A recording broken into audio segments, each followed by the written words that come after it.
Hai sahabat Onda Elisa S. Membuka tirai langit IKN dari ketinggian satelit. Pernahkah Anda membayangkan bagaimana rupa sebuah ibu kota baru yang sedang dibangun? Terlihat dari ribuan kilometer di atas permukaan bumi.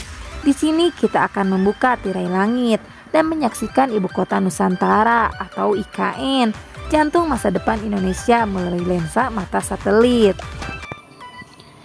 Citra satelit memberikan gambaran yang sangat jelas tentang progres pembangunan Ibu Kota Nusantara atau IKN dari waktu ke waktu. Lembaga seperti NASA melalui satelit Landsat 8 dan Landsat 9 telah merilis perbandingan citra yang menunjukkan perubahan signifikan di wilayah tersebut. Sebelum pembangunan, sekitar April 2022, citra satelit menunjukkan wilayah IKN didominasi oleh hamparan hijau, hutan lebat di Kalimantan Timur, meskipun ada perkebunan kelapa sawit di sekitarnya. Area inti IKN masih berupa hutan alami. Setelah pembangunan dimulai pada bulan Juli tahun 2022 hingga 2024 dan seterusnya, citra satelit terbaru menunjukkan perubahan mencolok. Area hutan yang semula hijau kini banyak yang berubah warna menjadi coklat, menandakan pembukaan lahan yang masif. Jaringan jalan yang lebar mulai terlihat seperti pola ukiran di tengah hutan. Ini menunjukkan adanya pembangunan infrastruktur dasar seperti jalan utama dan area untuk bangunan. Indikasi infrastruktur jaringan jalan adalah salah satu hal yang paling terlihat adalah pembuatan jaringan jalan yang terstruktur yang menjadi tulang punggung mobilitas di IKN.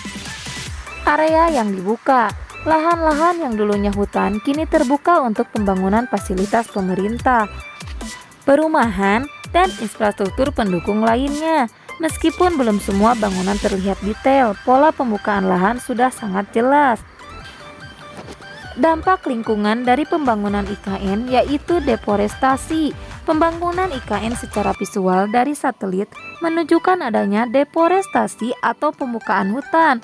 Hal ini menjadi perhatian bagi para peneliti dan penggiat lingkungan terkait dampaknya terhadap keanekaragaman hayati dan ekosistem lokal, termasuk habitat bekantan, pesut mahakam, dan hutan bakau di Teluk Balikpapan.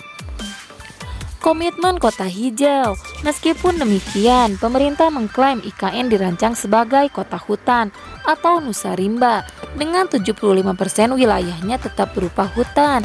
Citra satelit akan terus memantau apakah komitmen ini dapat terwujud seiring berjalannya waktu. Tahapan pembangunan dari satelit terlihat bahwa pembangunan masih dalam tahap awal. Konstruksi utama seperti kantor presiden, bandara VVIP, dan jalan tol sedang digencarkan. Namun IKN direncanakan akan rampung sepenuhnya pada tahun 2045, sehingga masih banyak perubahan yang akan terlihat di masa depan. Singkatnya, citra satelit memperlihatkan bahwa IKN telah mengalami transformasi signifikan dari area hutan menjadi sebuah situs konstruksi besar dengan pembukaan lahan dan pembangunan infrastruktur dasar yang sangat jelas terlihat dari luar angkasa. Pandangan dari orbit ini menegaskan visi IKN sebagai kota yang mengedepankan inovasi dan berkelanjutan. IKN adalah bukti nyata ambisi manusia untuk harmoni dengan alam. Dan dari luar angkasa, kita dapat melihat bahwa perjalanan besar ini baru saja dimulai, masa depan Indonesia dan mungkin dunia.